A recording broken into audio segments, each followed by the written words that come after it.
Let's hear from Burrow. He talked yesterday because you've heard it. There's so many people saying, why is he coming back? He's got all this history of injuries. He's got the toe. The team feels out of it. Here was Burrow yesterday on why he's coming back to the field despite the injury risk.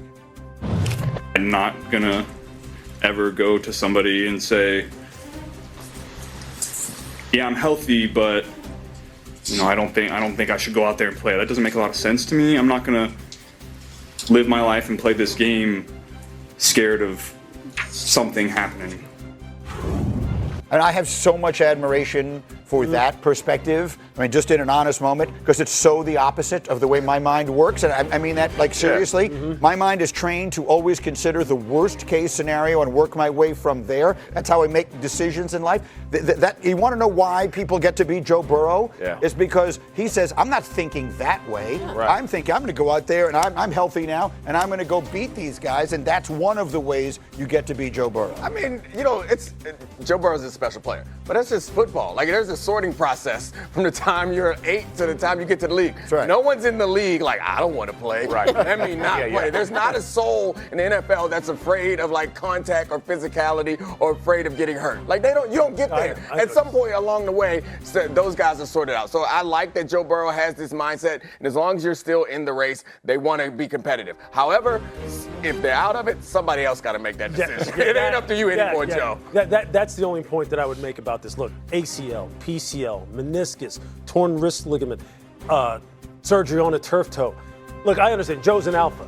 He is the alpha of alphas, okay? And he can single-handedly end Baltimore's 5-game winning streak.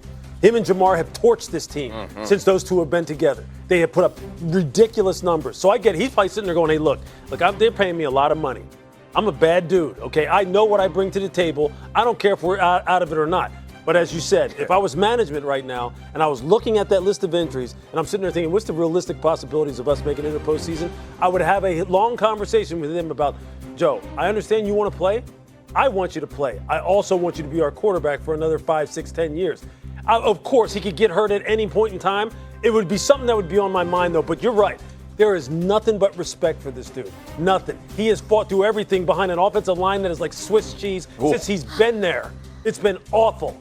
And he has continued to answer the bell.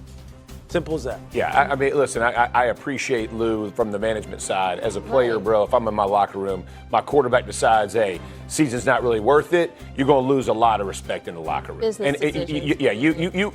The leader of your team can't be saddled with, well, the season wasn't going great, so everybody else can play, but not me. And I get it. Like, I understand from management, like, you don't want your quarterback to be injured. There's a lot of decisions, a lot of money, all of those things. But if as guys who have been in the locker room as long as we all have, we all know if that happened, we would lose respect because we know he could argue that point if I'm going to get back on the field. I would never see that. I have no doubt. He's not arguing it. No. I'm just saying if I was management, I'd be sitting there going, oh, you're scared. Ain't no doubt. Well, That's why they're not football players. but look at their schedule. Look at the last 6 games that they If they sweep the Ravens, they have a chance. Which I don't think will happen, but it could happen. And that to me is the toughest. That's the toughest test, trying to sweep the Ravens.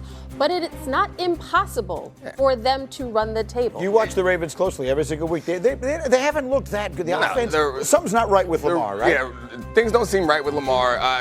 Kyle Hamilton got hurt at the end of that game. Yep. He is the difference maker on that defense that makes everything they do so difficult to stop. So I think there could be a problem with this team if they can't protect Lamar. Lamar also feels like he can't really protect himself. The run game that we just thought was always automatic in Baltimore has not been consistent or effective. This team is leading the division right now, but are not nearly as good as we expected. I think all those things are related, though, like their offense not being, as productive, their run game, because when you look at Lamar, even when he came back off injury the first week, he does not look right. And when your defense is schemed around protecting Lamar being able to do special things, and he's limited, and he looks limited. Even when it's clean pocket throws, intermediate throws, when he's trying to hit Mark Andrews, how many throws have you seen him miss over the past couple of weeks? Look at the screen. Whoa. Look at the screen.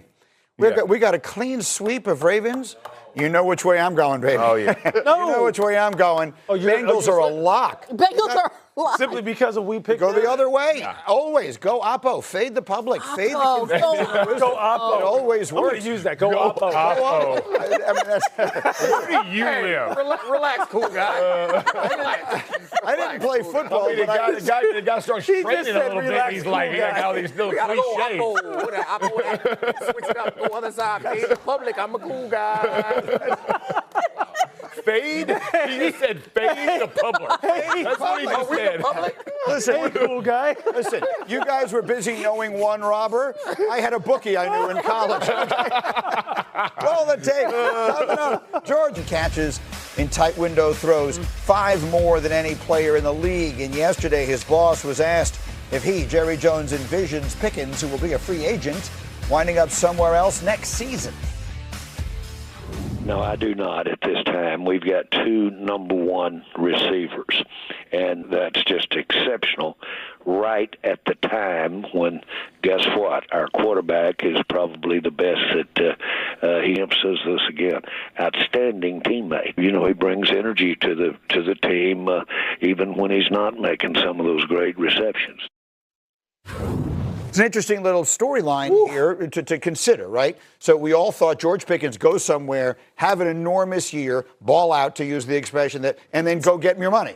Well, now here's the problem. I'm on one. You were on anyway, one. I like it. It's all right. My pre-Thanksgiving excitement. But all kidding aside, Yeah. you're already paying C.D. Lamb an enormous amount of money, and he's worth every penny out of it. He's a great player. You can't pay 2 guys, right? I mean, you've got the quarterback that you're paying already. What are they going to do with George Pickens? Probably franchise tag. Are they going to franchise tag George Pickens? I mean, you can't just let him go. I mean, you No have chance. to. You have to kind of.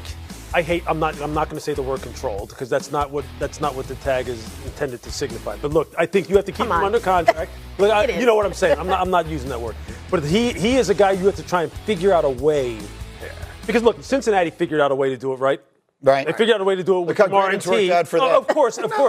But what I'm saying is, like, this is one of those things where it's a good problem to have. I mean, they took a chance. He has paid off. I think one of the reasons why he has paid off, though, as well, is something that Jerry touched on. Dak Prescott right now, you would have to say, as far as leading their football team, maybe him and Matthew Stafford are right now kind of like separating themselves as far as guys who are just elevating their football team. It's When ridiculous. he's not open, you throw it over there, and Exactly. he's going to catch it anyway. But I mean, I think to the contract point, I think oftentimes we make a lot of where the money is allocated. They can afford to pay most of those guys. Yes. You can definitely restructure contracts, push money later, and put the money where you want it to go. And they're playing well on defense. If you assume that this was Micah's money that was going to go to Micah Parsons to bolster that defense, now they're playing good defense. You can give that money to George Pickens. They don't have to franchise tag him. That's they exactly could pay right. all those guys Yes. and still be fine. It's a way to do it. Just because the Bengals couldn't make it work And avoid doesn't some mean that- drama by avoiding the franchise tag. Well, yeah. I mean, obviously it takes 2 to tango, right? George is going to have to want to accept a contract that fits into the overall salary cap structure. And if I'm George Pickens right now, I'm going, hey, look, man, I got a lottery ticket